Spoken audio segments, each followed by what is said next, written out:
Good afternoon, class. We are looking at Chapter 3, Derivatives, Section 3.2, the derivatives as a function. So we have covered derivatives and rates of change, and now the derivative as a function. These two sections require definitions. And in this section, the definition we use f prime of x is limit of f of x plus h minus f of x over h as h approaches. Then, as of the next section, we go with differentiation formulas.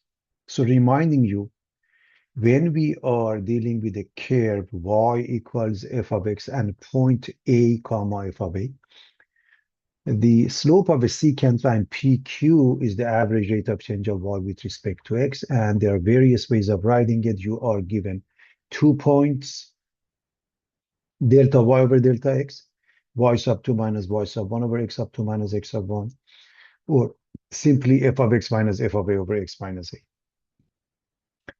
a. If this is a and this distance is h, this is a plus h, so it becomes f of a plus h minus f of a over h, rise over run.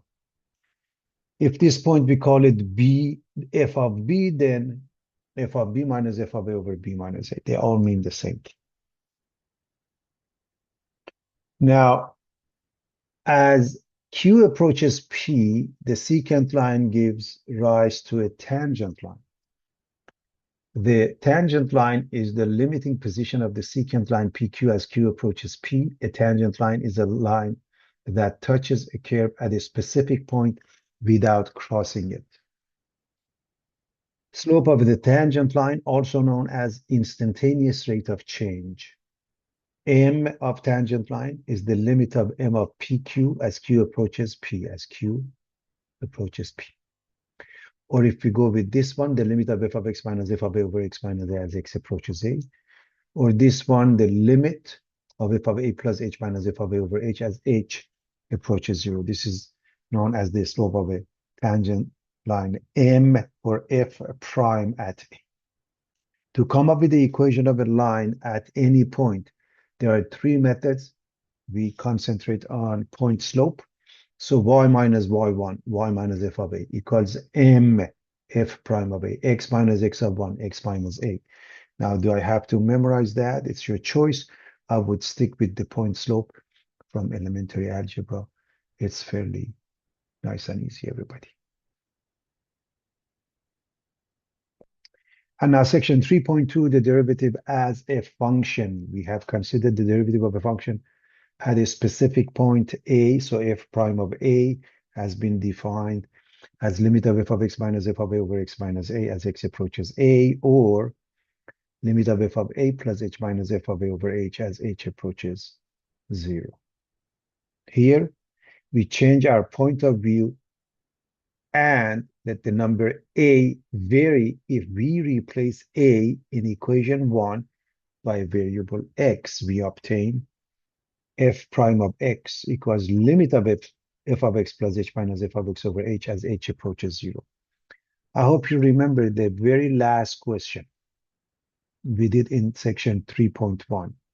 I kept it as f prime of a. I didn't change the a to begin with. Then we had parts a and b, two different numbers. In essence, we are doing that, okay? Now, other notations, given y equals f of x, then some common alternative notations for the derivatives are as follows.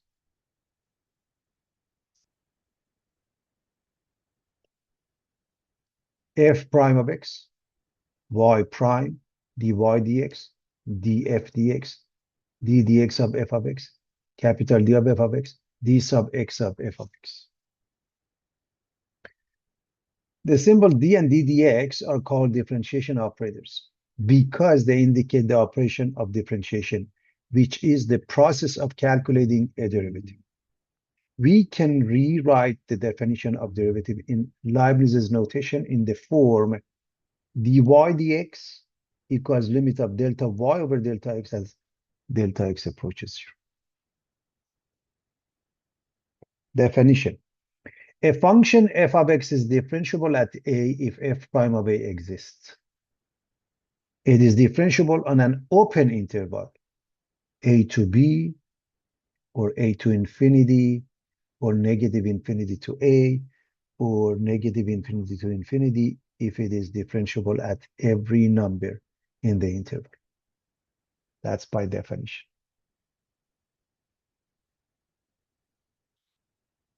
Example 1, find an equation of a tangent line to the graph of the function f of x equals square root of 3x plus 1 at x equals. Now, to find an equation of a line, you need two things: a pair x comma y, you plug in, you get the y, and you need f, you need the slope. That means you have to find f prime of a. Now, we are going to find f prime of x, and then we plug in 8. The advantage of that is that if we want to find the tangent line at several points, it makes it easier. Just use f prime of x. So f prime of x by definition is the limit of f of x plus h minus f of x over h as h approaches 0. So we're going to write the limit as h approaches 0, fraction bar. F of x plus h is the square root of 3 times x plus h plus 1, minus f of x is this one itself over h.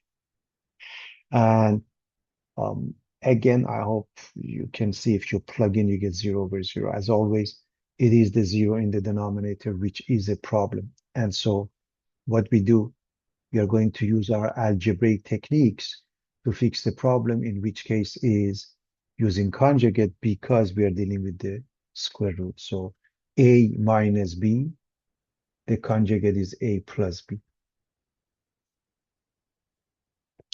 So the conjugate for this one is the same thing with the plus sign. You put it at top and the bottom, because this fraction must be equal to 1. Because h is approaching 0, this is a problem. We don't distribute. We just keep them as a product of h and the expression. The top, a minus b, a plus b is a squared minus b squared. In other words, the top becomes the square root of 3 times x plus h plus 1 quantity squared minus the square root of 3x plus 1 quantity squared. So each one comes out.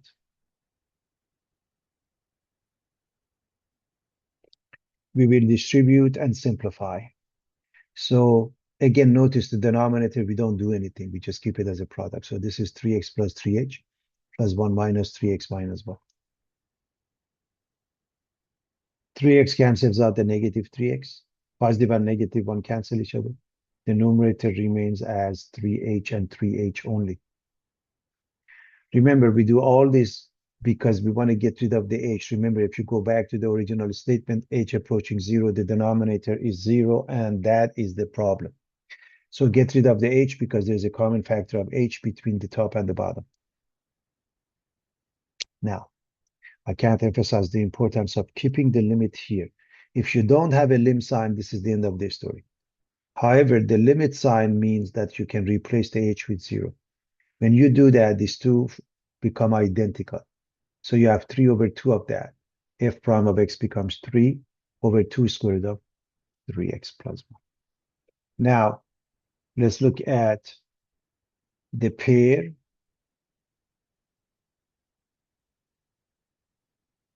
That means plug this one in. You get 3 times 8 plus 1 is 25, which is 5. So the pair is 8, comma 5. You plug it in here. As you can see, the numerator is 3. The denominator is 2 times 5. So we have the slope.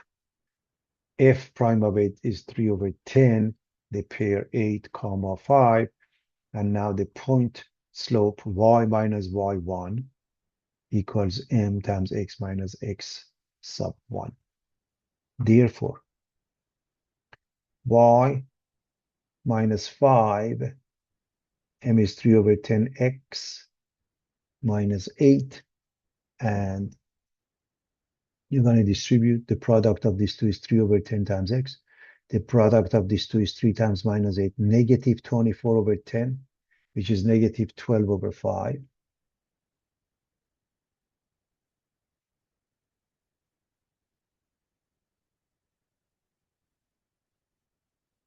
And the product of these two is negative 24 over 10, negative 12 over 5, minus 5. Moves to the other side, becomes positive 5, or 25 over 5. And they combine the final answer. Y equals 3 over 10x plus 13 over 5. Again, this belongs to the original function. Also, to the tangent line, if you plug in, you should get 5, and it does give you 5. So again, what is the advantage of doing it this way? If you want to find the tangent line at several points, all you have to do, plug in the number, let's say at x equals 10. You plug in 10 here, you get the pair, you plug in 10 here, and you get the new slope.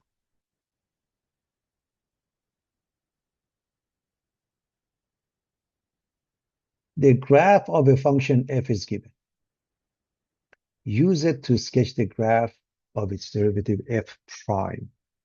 To do so, we're going to look at a few important things. Peaks and valleys. If you look at this one, is the relative max or the peak, relative mean, at which points, if you draw a tangent line, it's horizontal, and the slope of any tangent, any line that is a horizontal line is 0. We use that to help us graph. Also, the graph is decreasing here, increasing, decreasing, increasing. And we should know the following there. Note relative max or mean f prime is 0. If f prime is positive, f is increasing. If f prime is negative, f is decreasing. So having said that, first we look at those 3 points, make life easy. And for those 3 points, with the same x coordinate a, the y coordinate must be 0 for the slope, for the f prime. Same thing here, b corresponds to 0, c corresponds to 0. So we are looking at those 3 points, peaks and valleys, they correspond to x-intercepts of the graph of y equals f prime of x. Now, before we move on, I want to quickly explain what happens here.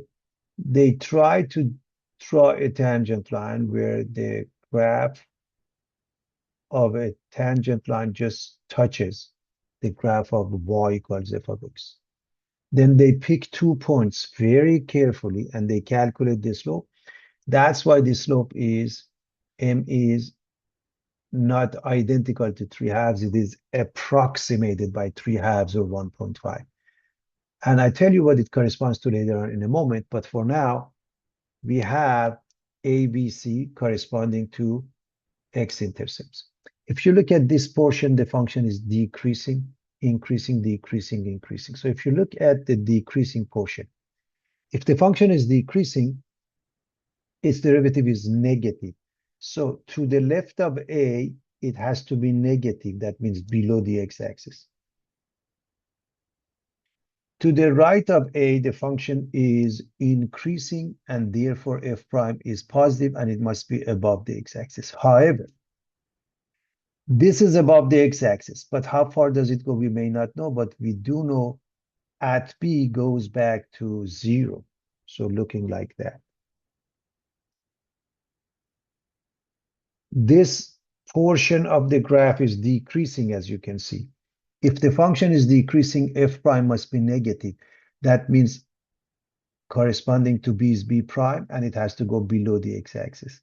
But it can't continue indefinitely because at c has to come on back to 0. So looking something like this. Finally, this portion is increasing. So from this has to go up above the x-axis. Going back to this point, the x coordinate of this point is 5. And the slope for this line is 3/2, so 5 and 3/2, or 5 and 1.5 corresponds to that point. That's the idea, I believe.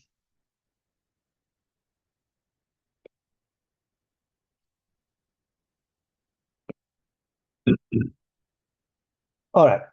We want to graph a graph of a function f is given, and we want to graph its derivative f prime of x.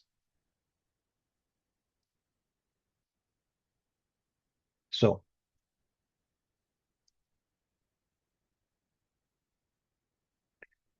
we start with the simplest example, a line. As you know, we can easily calculate the slope of a line by picking up two pairs. So in this case, obviously 0, 0 is there. And this point is 1, 3. I want to make a point. Along the x-axis, the scale doesn't have to be the same as the y-axis. Notice this is number 6, so that means this is 1, 3. So 3 minus 0 over 1 minus 0. You can calculate the slope. And in general, any line, if you want to graph its derivative, calculate the slope. M equals 3, so the answer is y equals 3, which is the horizontal line. M equals 5, y equals 5. M equals -1, y equals -1. So any line, calculate the slope, and you're home free. What about this one? We start with peaks and valleys, the easiest points. As you can see at this point as well as this point, the local max, local mean, or relative max, relative mean corresponds to x-intercepts of the graph of f prime of x. The function is increasing, decreasing, and increasing again. Where it's decreasing, it goes below the x-axis, but it has to come back up at this point, because this corresponds to 0, this corresponds to 0. Over here is increasing, so above the x-axis. Over here is increasing, also above the x-axis, because f prime is positive, looking back.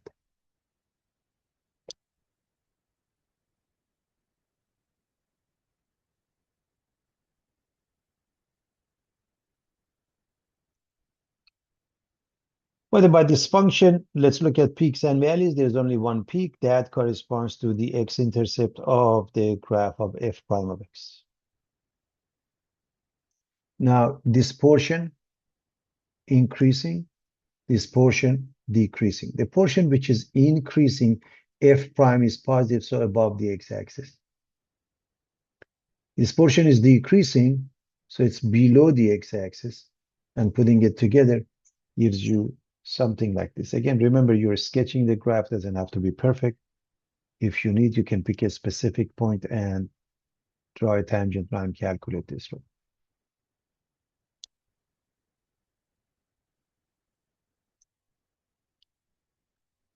How can a function fail to be differentiable? 3 ways. If it has a sharp corner, how do you draw a tangent line? If it has a discontinuity, the same thing, and a vertical tangent line. As you recall, vertical lines, we used to say in algebra that the slope is undefined. But it's really negative or positive infinity. So a corner or kink, the graph of f has no tangent line at this point. The left and right limits are different. So because of that, where do we draw the tangent line? If f is not continuous at a, then if differentiable at a. So at any discontinuity, for instance, a jump discontinuity, f fails to be differentiable.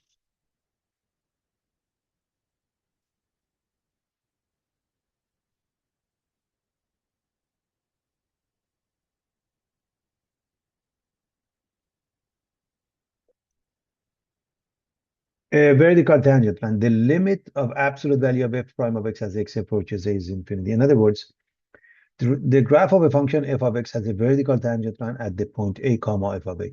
If, if and only if, the limit of f prime of x as x approaches a is negative infinity, or limit of f prime of x as x approaches a is positive infinity. In other words, both sides have the same result. Both are positive or negative infinity. Whereas this one, which is similar to a corner, but it's called a cusp because the limit of f prime of x as x approaches 0 from the right is positive infinity, but from the left is negative infinity. Vertical tangent line, both sides are positive or negative infinity. So, cusp. When the graph of the function becomes vertical and then virtually doubles back on itself, such pattern signals the presence of what is known as a vertical cusp. In general, we say that the graph of f of x has a vertical cusp at a comma f of a. If and only if the limit of f prime of x as x approaches a from the right is infinity, and limit of f prime of x as x approaches a from the left is negative infinity, or vice versa. Both sides do not have the same result. In other words, one is positive, one is negative infinity. So having said that, let's look at this very simple example.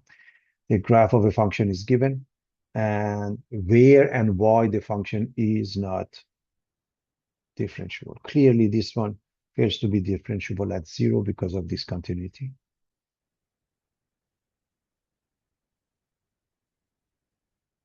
Also, at number 3, x equals 3, we have a vertical tangent line.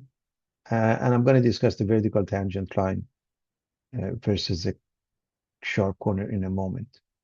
When we look at the second graph, clearly at x equals -1, we have a discontinuity. And at x equals 2, we have a sharp corner. Now, please understand, a sharp corner looks like a V shape or upside down V shape. Whereas here, this is really not a V shape. In essence, this continues up. Okay. So this is not a V shape. But if you mix them up, it's really not that big of a deal. Here's an example. The graph of f is given. You want to use it to sketch the graph of the derivative f prime.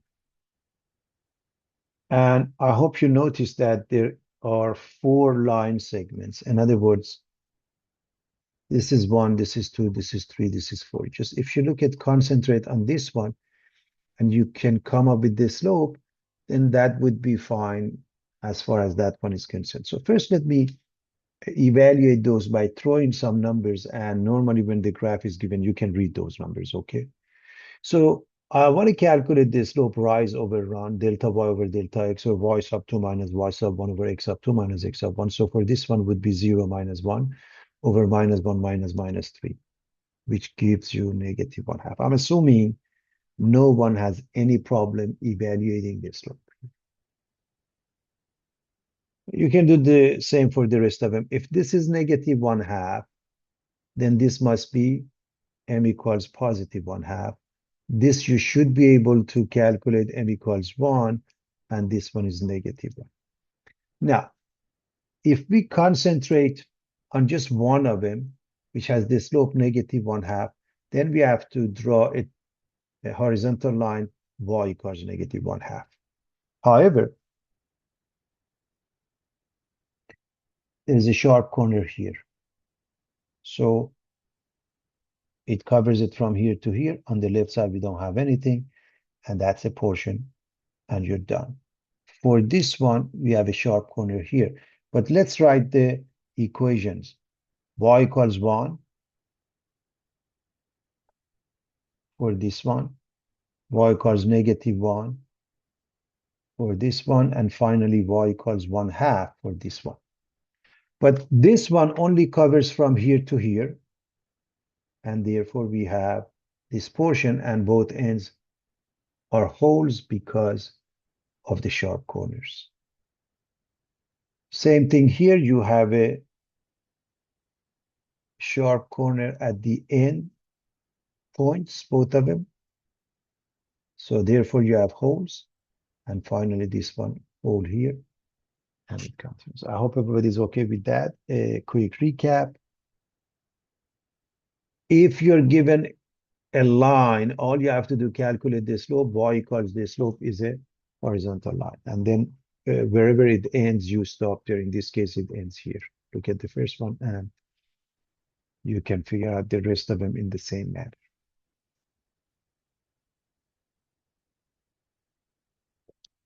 Find the derivative of the function f of x is 5x plus 1. Again, I want to remind you that in this section and the previous one, we use definition.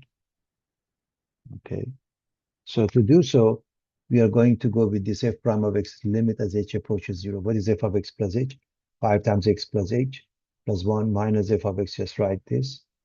And all you have to do is simplify the numerator. So we're going to distribute. We get 5x plus 5h plus 1 minus 5x minus 1.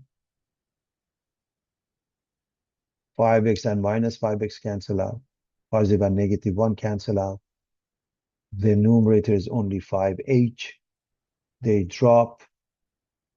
So limit of 5 as h approaches 0 is simply 5.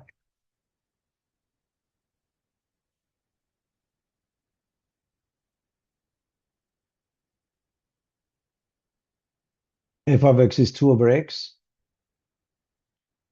The limit as h approaches 0, the denominator is h. What is f of x plus h? 2 over x plus h. Then minus f of x. And by the way, I hope you recognize if you plug in any of these cases, you get some sort of a indeterminate. In this case, obviously 0 over 0. And because this is a complex fraction, the technique is to multiply by LCD, which is x times x plus h. So you're going to multiply and divide by it because this expression must be equal to 1. Again, remember, h is approaching 0. This is a problem, so the bottom, you don't do anything. You keep it as a product. But this one, you distribute. These two, they give us 2 times x, and these two, they give us minus 2 times x plus h.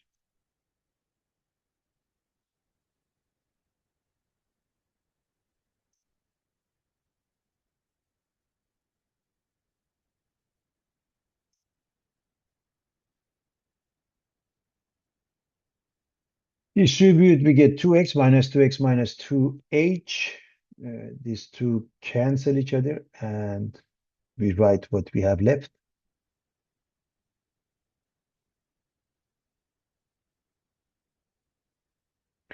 H from the top and the bottom cancel each other. We get this one. Now, it's important to know, if you don't have a limit sign, this is the final answer. It is the limit sign that allows you to change the h to 0, so you get x times x. So f prime of x is negative 2 over x squared.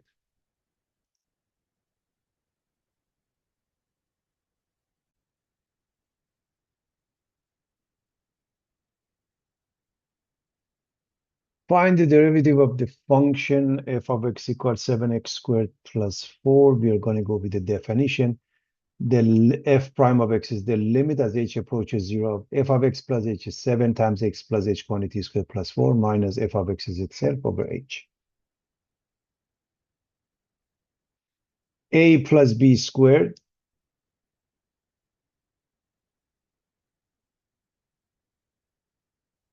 is a squared plus 2ab plus b squared. So this is x squared plus 2xh plus h squared. We are going to distribute the 7. We get 7x squared plus 14xh plus 7h squared plus 4 minus 7x squared minus 4. All we have to do is simplify the numerator. 7x squared minus 7x squared cancel each other. 4 and negative 4 cancel each other. The numerator has these two terms only. We can factor out the h. We can drop the common factor of h. And we get this. Now, I've mentioned it before. This limit is extremely important. If this limit is missing, the answer is 14x plus 7h. Because of the fact we are taking a limit as h goes to 0, we can replace the h with 0. We get 14x. Also, as I mentioned, this section and the previous one. We had to go with definition. We will learn that the answer is 14x in no time as of the next section. In other words, we can use differentiation formulas.